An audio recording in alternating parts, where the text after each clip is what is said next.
Okay, Don, Yeah.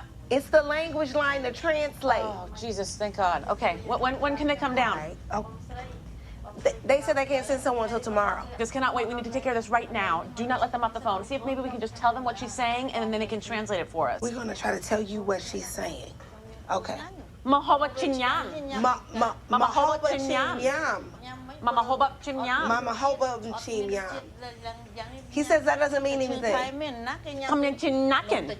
Chum chimyakin. Chum chim yakin. You gotta go up. Nyakin. Chum chim yakin. Yakin. He said that doesn't mean anything either.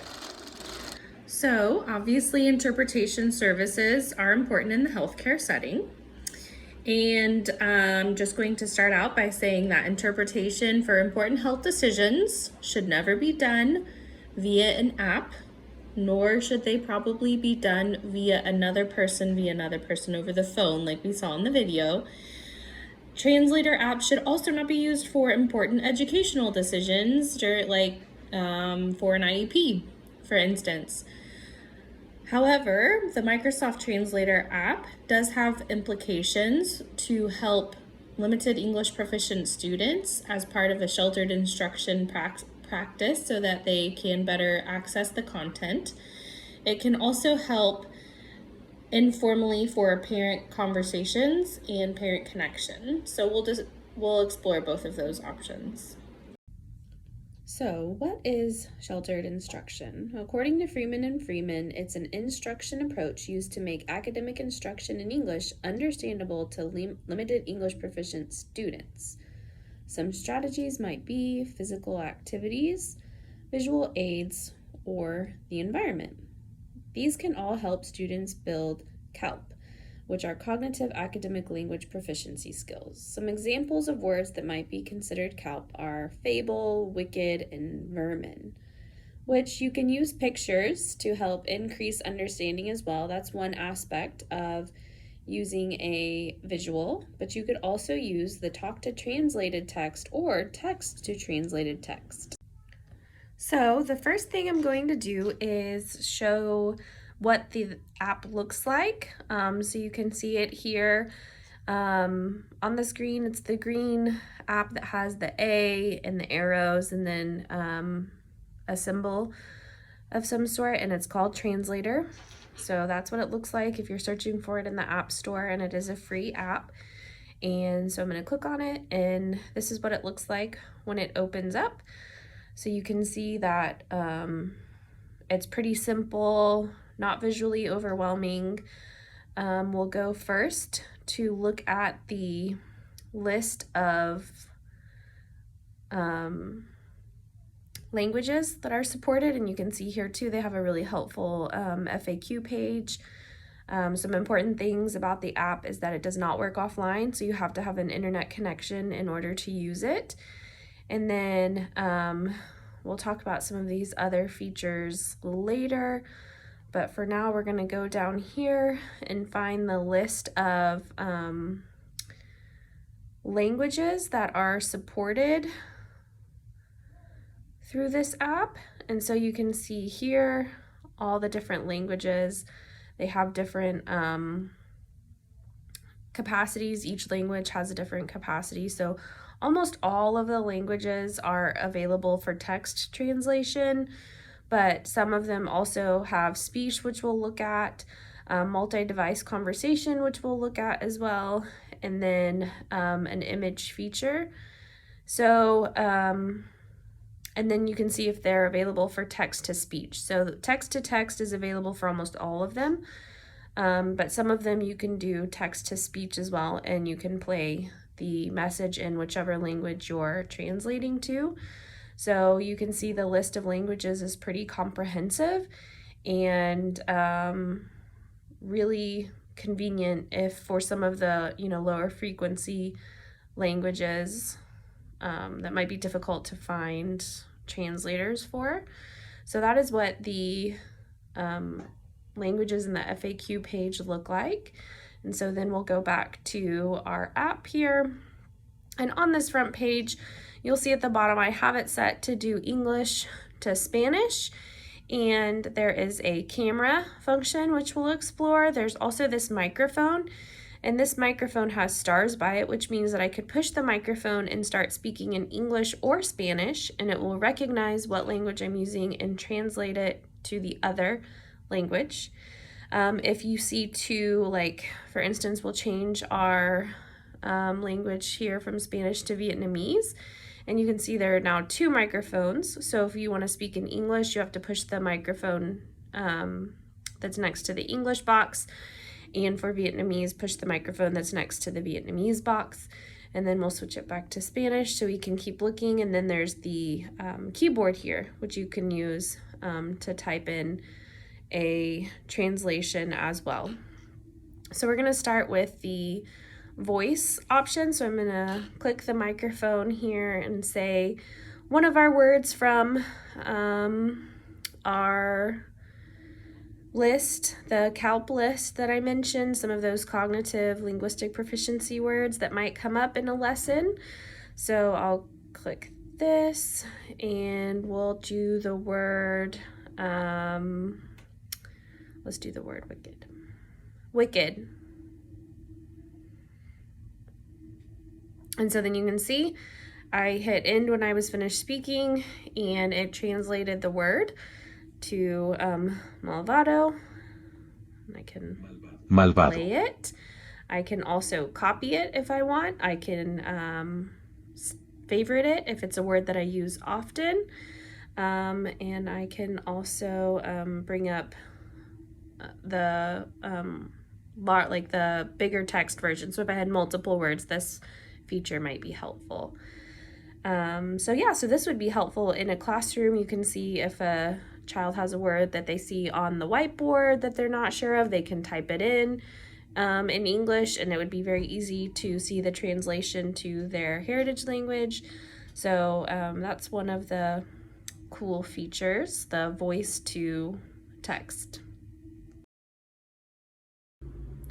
So another feature that's really cool about this app is that even if I'm not using it to translate audio, I can also use it to translate text. So if you'll see here, I can choose the keyboard option, and it's set to translate from English to Spanish. And what it will do is I'll type in a word. So we'll choose a word from our word list earlier. We'll use wicked in case we're talking about a wicked witch or a wicked villain in one of our fables. And I'll type it in English, and then I can translate it into Spanish, and I can see it, the written form, and I can also play it. Malvado. Malvado. And so I can hear it, I can see it. And so I think that's also a really neat supplement to building those cognitive linguistic skills in English if the student already has those skills in Spanish or another language. They can type the English word in and see what it is in their native language. So to build off of that, the typing in the text to translate the text, you can also use the camera feature to take a picture. I think this is a good option when there's more than like a single word that needs to be translated. So you could use it for longer sentences, instructions, anything like that. And it works for handwritten and printed text. So I'll show a demonstration of both. So first, you'll click the camera icon on this app main page, and then you hold the iPad above the text you want translated, and you take a picture, and then it translates the text into Spanish, and it puts the Spanish right over the English, so they're able to see both side by side and get a good idea of what the meaning is. I think this can really help and has huge implications for building those cognitive, academic, linguistic proficiency skills, because if a child is given a text in English that they don't understand, this allows them to connect it back to their heritage language to kind of bridge that understanding and continue to develop proficiency in English. So here's an example of it, of a picture with written text or printed text, I'm sorry. So we have our little picture book here and we take our picture and then it puts the Spanish on top of that text as well. So it could be used for notes home to parents.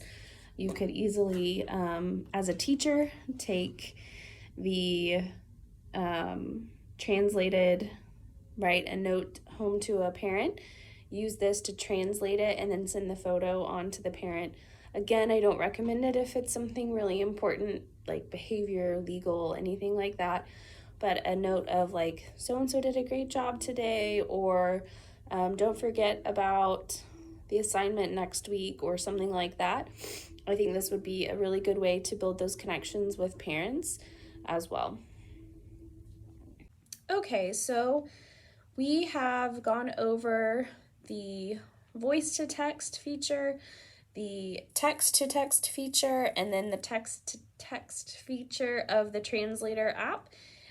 All three of these features would benefit the limited English proficient students in a classroom and really bolster that sheltered instruction practice to help them bridge the gap between their heritage language and English so that they can continue to build those proficiencies. And there is one more feature that this app provides that I think has a lot of implications in education, and that's the conversation app. So first we'll watch a little demonstration of what that looks like.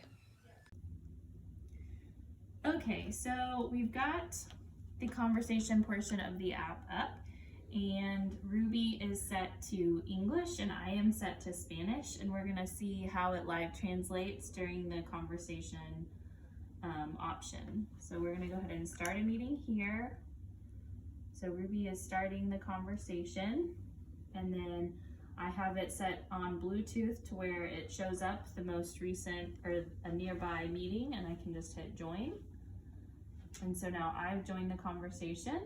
And then when you want to speak, you have to hit your microphone. So go ahead, Ruby. Hi, I'm Ruby. Thanks for coming to my meeting. And then she turns it off. Hola, soy Ruby. Gracias por venir a mi reunión. And it automatically translates there, and then I can respond. Hola Ruby, mucho gusto a conocerte. Estoy feliz para estar parte de esta conversación. Hello Ruby, very nice to meet you. I'm happy to be part of this conversation. And so you can see how it live translates, and it would probably obviously be most beneficial for people to either have headphones or be in separate rooms, since it does automatically speak the response. But it looks like a pretty easy interface to use. So that was an example of the conversation feature of the app, and it's pretty easy to access in the app itself. So just go to the top right corner here and click on that converse option, and then you'll see down here the buttons that I referred to as far as start and join. So I would have to wait. It shows here it's still logged in under Ruby the cat, but I would have to join from my phone or from another device in order for us to have the conversation. You can't use the conversation feature on one device. You have to have two devices signed in, and then we would be able to have that conversation. So that is how the Translator app from Microsoft works well for the education setting. I think it has lots of implications for students, for teachers, and for parents. So I hope you enjoyed this little instructional video on how to use the app and all about it, and I hope it is beneficial to you.